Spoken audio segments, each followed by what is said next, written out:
Welcome to your daily dose of Satoshi's news. Today's date is Thursday, the 22nd of August, 2024, the year of 1 million transactions per second and more. Experience the best of both worlds today at betbitcoinsv.com, the best casino and sports betting on chain. Have a little flutter in private using the original protocol and genuine Bitcoin. Right, let's see what we got in store for us today. So we've got this article from BSV Blockchain saying gearing up for the launch of ARC with Tau. News that apparently CZ is out of prison, has been transferred to a halfway house. Then we got some tweets or some posts here from Craig that a few people have pointed out to me. So just going to read through them because they look very interesting indeed. Got an article here from Cointelegraph about Mt. Gox. Then we've got some transactions coming through on Bitcoin here. And we're going to go through a little bit of figures and that'll be the end of the show. Right, let's get into it. Cue the music. Satoshi, like a cowboy in the West, riding on the blockchain that they call the very best. 1 million strong, them transactions flying free. Just wait for the Terra node, you'll surely see. Here we go. Right, so gearing up for the launch of ARC with Tau. So this was published on the 7th of August. So we'll just see what this is all about. The team at Tau has continued testing with ARC as it gears up for a full release later this year, says Michael Bockley, tech lead at Tau. The ARC open source reference implementation has been commissioned by the BSV blockchain and developed by Tau to leverage their deep knowledge and expertise in transaction processing. In addition to developing the open source version of ARC following open source guidelines and requirements handled by BSV blockchain, Tau also runs its commercial division and proposes it as a commercial and enterprise grade service to businesses. Speaking on the sidelines of the London Blockchain Conference 2024, Bayo Kelly noted that the ARC development process has been ongoing for well over a year. So ARC was meant to be a replacement for MAPI, but it has become a lot more than that, he said. ARC works a bit like a node itself. It is not simply a program that does RPC calls to the node. It is all ready for the future of Terranode shortly. Before we reach that point, however, ARC will need further adaptations and more extensive development, he said. Blocky noted that ARC is going to be one possible node in the overlay network which can be used and run by everybody. However, he predicts that there will also be modified ARC versions for specific use cases and industries. Anybody can create a completely new implementation, but ARC is essentially the reference for such a component. This leads to a discussion between open source and commercial applications, he said. Blocky noted that while Tau is actively working on the overall development of ARC, it is also working on improving monitoring and could ultimately develop some optimizations which are not open source. This does not mean that open source development will stop, and he notes that he and his team will still actively working to help deploy ARC in time for the Terranode upgrade later this year. Oh, fantastic! That sounds good. A brief overview of ARC. ARC is a multi-layer transaction processor that keeps track of the life cycle of a transaction as the BSV blockchain processes it. Unlike other transaction processors, ARC broadcasts all transactions to the peer-to-peer network and does not rely on the RPC interface of a single node. This makes it possible for ARC to connect and broadcast to any other number of nodes, as many as desired. In the future, ARC will be also able to send transactions using IPv6 multicast, which will make it possible to connect to a large number of nodes without incurring large bandwidth costs. The ARC design decouples the core functions of a transaction processor and encapsulates them as microservices with the ability to scale horizontally, adaptively.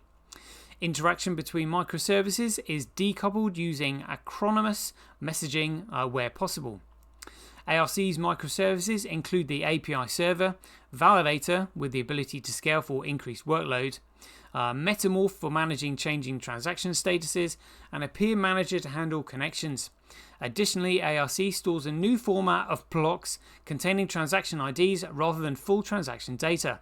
This architecture aims to enhance transaction reliability and efficiency in the BSV blockchain network. ARC consists of 4 microservices: the API, Metamorph, BlockTX, and Callbacker. The ARC API. The API serves as the interface for interacting with the ARC system, featuring several key endpoints. These include a policy endpoint for settling requirements like the mining fee in satoshis per byte, and a transaction submission endpoint for processing transactions in parallel or serially. Transactions are submitted in an extended format, which includes additional information for script validation and fee checks, overcoming the limitations of using raw transaction data.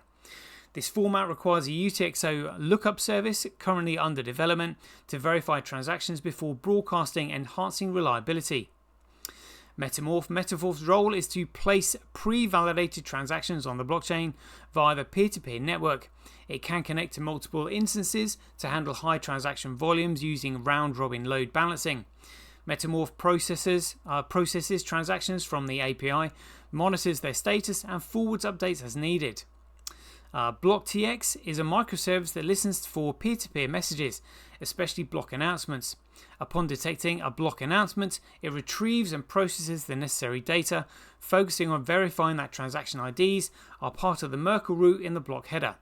Block transaction hashes transactions to create a list of transaction IDs and calculates the Merkle path for relevant IDs, updating their status to mined and storing the paths according to BRC 71 standards. Callbacker. The callbacker service enables users to monitor the status of their transactions through the API's get transaction endpoint.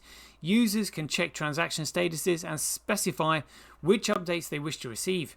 Users can provide a URL and token to receive notifications when transaction statuses change, including mining status and Merkle path data.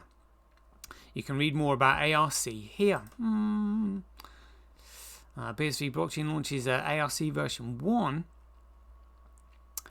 Okay, I have to confess, I don't know what ARC stands for. ARC consists of 3 microservices. All the microservices are designed to be horizontally scalable and can be deployed on a single machine or multiple machines. This sounds awesome. ARC is a cutting-edge transaction processor that streamlines the submission of transactions to the BSV network by providing seamless connectivity and exceptional performance. ARC paves the way for unparalleled global scalability in the BSV ecosystem. Anybody going to tell us what ARC stands for? Anyone?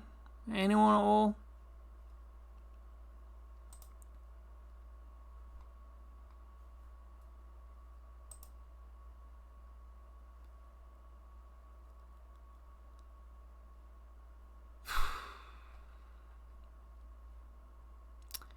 ARC can...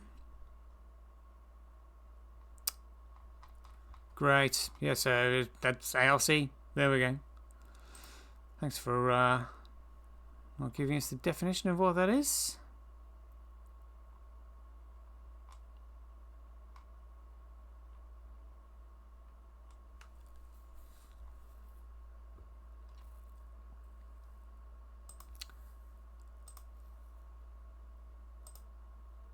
Introduction.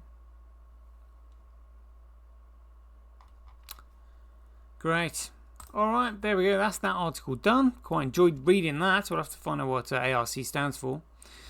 Justin, so Binance founder CZ is out of prison and has been transferred to a halfway house. Full releases in September, just in time for the bull market. Oh dear, oh dear. Whatever, but anyway, he is now out, according to that. So let's get into this. So a couple of people actually sent me this. So let's just read through this post here. So S. Tominaga, we all know this is a CSW. So deep dive thread. COPA and BTC Core, a hidden partnership in plain sight? ? Let's uncover how this carefully orchestrated alliance operates as a partnership under English law and why COPA is nothing but a legal sham. First, what is COPA? The Crypto Open Patent Alliance claims to protect open source blockchain technologies.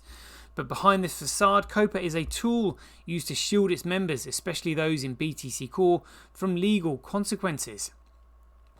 Under the Partnership Act of 1890, a partnership exists when parties conduct business together with a view to profit.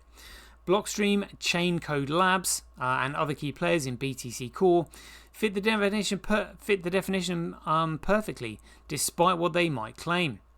Let's dive into Partnership Act 1890. Section 1.1 defines a partnership as the relationship which subsists between persons carrying on a business in common with a view to profit. It's not about what you call a relationship, it's about what you do. Blockstream, for example, has invested over $76 million in altering a Bitcoin as BTC Core. Their goal, to influence Bitcoin's development to benefit their technologies like liquid sidechain. This isn't philanthropy, it's strategic investment aiming for financial gain. Developers funded by Blockstream aren't independent contributors. They're integral to Blockstream's plans. Paid in time, locked Bitcoins and equity, their success is tied directly to that's BTC's value. This creates mutual financial interest as a hallmark of a partnership. The courts have a clear stance on this. In Malo, March and Co. versus the Court of Wards, 1872, the Privy Council stated that a partnership is defined by the actual conduct of the parties involved, not just by the labels they use. BTC Core's developers' conduct speaks volumes. Walker versus Hirsch's 1884 also weighs in. Profit sharing and mutual control over a business are key indicators of a partnership. BTC Core developers share profits, and their work is strategically aligned with the interests of their funders like Blockstream. Let's look at Chain Code Labs. They appear independent, but their exclusive funding of developers working on a Bitcoin Core, that's Gregcoin, shows a clear strategy to control the project's direction. This isn't about open source details, it's about securing financial returns. In Re-Agricultural and Horticultural Associations Limited 1960, the court ruled that the pool of resources and sharing profits indicates a partnership, even if the parties deny it. BTC Core's financial and strategic alignment mirrors this exactly. Now on to COPA. COPA pools patents under the guise of protecting open source technologies, but its real purpose, to act as a litigation shield for BTC Core developers, that's Gregcoin developers, allowing them to influence Gregcoin's development while avoiding personal liability. COPA's structure is deliberately designed to insulate its members from legal risk. This is strikingly similar to Guildford Motor Co. versus Horn in 1933, where the court pierced the corporate veil to reveal that the company was being used as a facade to evade legal obligations. This sham is clear in COPA's litigation strategy against Dr. Wright. COPA's members refuse to be bound by court findings, despite being the ones driving the litigation. They want all power without any of the responsibility. Well, that's exactly what they want. Look at Schnook versus London and West Riding Investments Limited, 1967, where Lord Diplock defined a sham as something intended to deceive by creating a false appearance.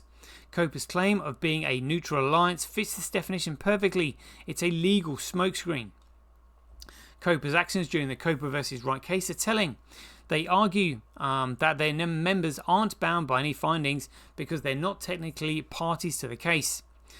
This selective involvement is a classic sham tactic aiming to dodge liability while still controlling outcomes. In Clark versus Jameson 1903, the House of Lords ruled that the profit sharing coupled with mutual control points to a partnership. The Gregcoin developers, funded by entities like Blockstream and Chain Code Labs, share profits and control, classic signs of a partnership.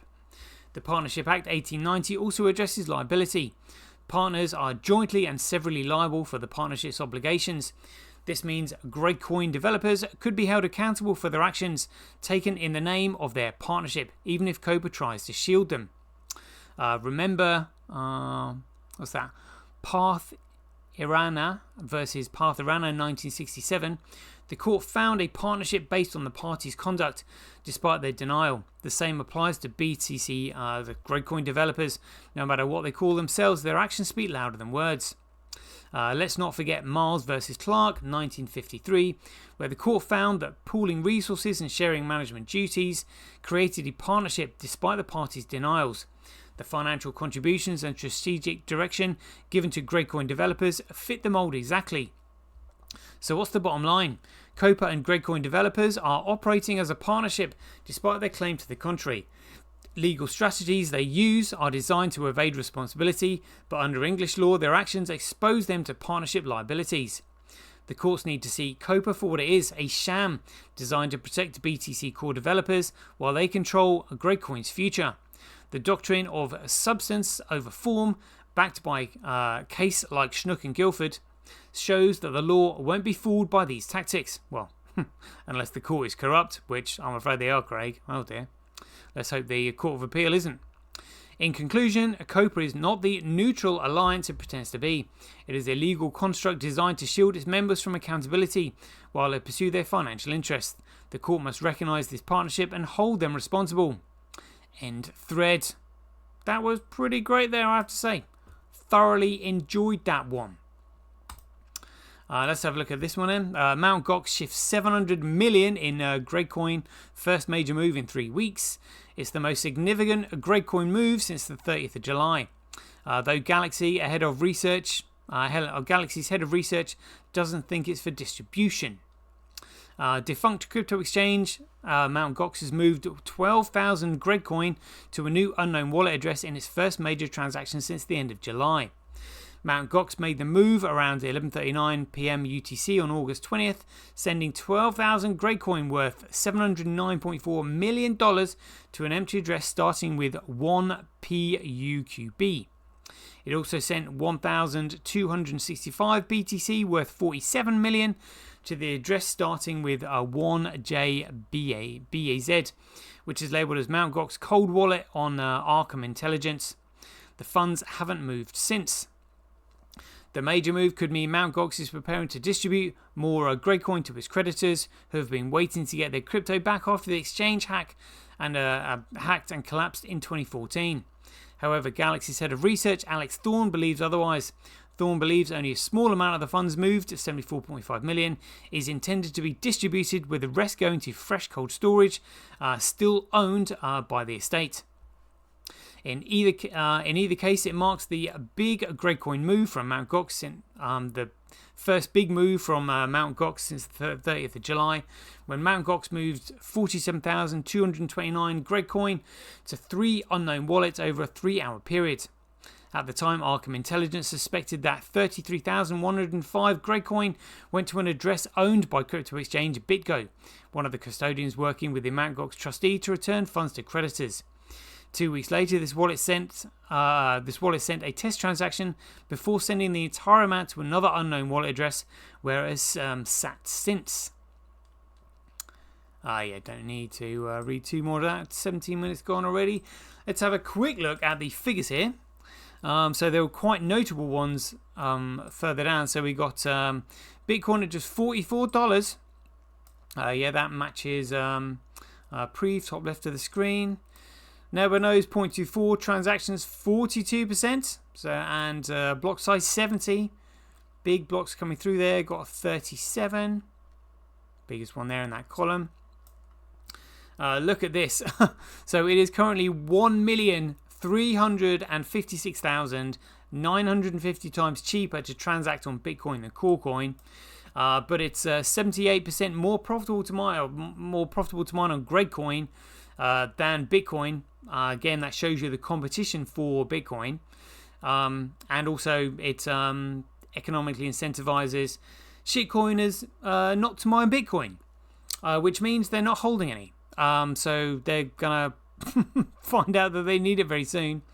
And look at this. So Bcrash and Fisher Price Cash still 25% more profitable to mine on Gregcoin than those other shitcoins. Be interesting to see what happens there. But look at this. So the daily average Bitcoin fees by network. Look at this. So Gregcoin shooting up and Bitcoin coming right back down. Look, the disparity there is huge. So even though so that means the block reward ratio is going up, but again it's short term because it's less users of the network.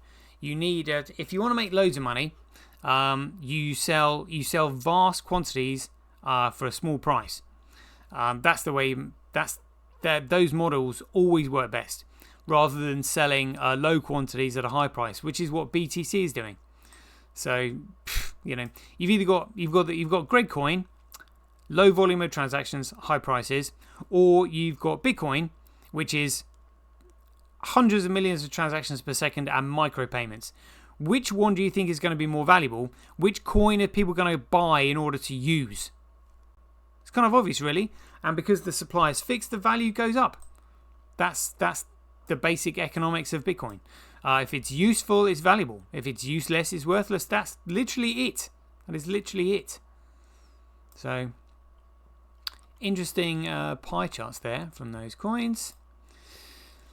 So we've got Bitcoin with 605,000 transactions over the last 24 hours. Ethereum again stuck at like just about 1 million. XRP kind of like similar there. Interesting. Just have a quick check of that of what's on chain. Make sure that is correct. Yep, 607,000. Very good. Right, that's just a quick, brief 20-minute show. We'll leave it there. Hope you enjoyed it. As ever, if you enjoyed these updates, please ding your donations for your appreciation to either satoshi@senbi.com, handcash.io, simply.cash, related.com, rockwallet.me, or senti.ch. We'll leave it there. Hope you enjoyed it. As ever, be aware, take care, stay safe out there, and we'll see you in the next one.